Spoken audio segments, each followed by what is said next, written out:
Stove on பண்ணி cooker வச்சுருக்கோம். அதில் 3 ஸ்பூன் ஆயில் ஆட் பண்ணிக்கிறோம். ஆயில் காஞ்சிருச்சு. இப்போ இதெல்லாம் போட்டுடுறோம். 2 வெங்காயம், பெரிய வெங்காயம் கட் பண்ணி வச்சுருக்கேன், அதை போட்டுக்கிறோம். சால்ட் ஆட் பண்ணிக்கிறோம். இந்த வெங்காயத்துக்கூடையே 5 பச்சை மிளகாய் ஆட் பண்ணிக்கிறோம். இது நல்லா கோல்டன் ப்ரௌன் கலர் வர வரைக்கும் வதக்கி. வெங்காயம் நல்லா வதங்கிடுச்சு. இப்போ கொஞ்சமாக இஞ்சி பூண்டு பேஸ்ட் ஆட் பண்ணிக்கோங்க.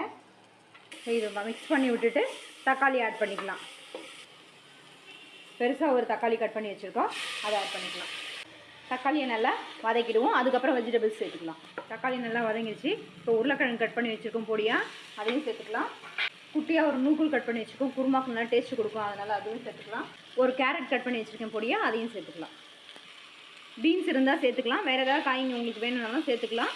இது எல்லாத்தையும் மிக்ஸ் பண்ணி விட்டுடலாம். இப்போ இந்த காயெல்லாம் பச்சை வாசனை போகிற அளவுக்கு நல்லா வதங்கிடுச்சு. அதில் இப்போ தண்ணி ஆட் பண்ணிக்கலாம். இப்போ இதை உப்பு செக் பண்ணி விசில் போட்டு 2 விசில் வேக வச்சிங்கன்னா நல்லா வந்துடும்.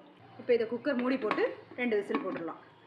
இப்போ ஒரு மிக்ஸி ஜாரில் கொஞ்சம் தேங்காய் பொடியை கட் பண்ணி வச்சுருக்கேன், அதை சேர்த்துக்கலாம். கொஞ்சமாக சோம்பு சேர்த்துக்கலாம். ஒரு 5 பல் முந்திரி சேர்த்துக்குங்க. முந்திரி இல்லைன்னா பொட்டுக்கடலை சேர்த்துக்கலாம். குருமா நல்லா டேஸ்ட்டாக இருக்கும். இப்போ இதை அரைச்சி எடுத்துகிட்டு வந்துடலாம். நல்லா தண்ணி விட்டு அரைச்சி எடுத்துக்கங்க. நல்லா இந்த கன்சிஸ்டன்சி 2 விசில் வந்துருச்சு. நல்லா காயெல்லாம் வெந்துருச்சு. இப்போ ஓப்பன் பண்ணி இதை கொதிக்க விட்டுருக்கோம். தேங்காயை ஊற்றிட போகிறோம். இப்போது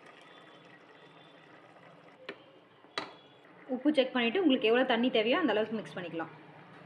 தேங்காய் ஊற்றுறதுனால நல்லா கொதிக்க விட்டு எடுத்துக்கலாம். அப்போ தான் அது டேஸ்ட் நல்லா கொதிச்சிருச்சு. இதில் இந்த கொத்தமல்லியை தூவி ஆஃப் பண்ணிடலாம். சுவையான ஒயிட் குருமா ரெடி. இது சாதம், சப்பாத்தி, பரோட்டா எதுக்கு வேணாலும் நல்லாயிருக்கும்.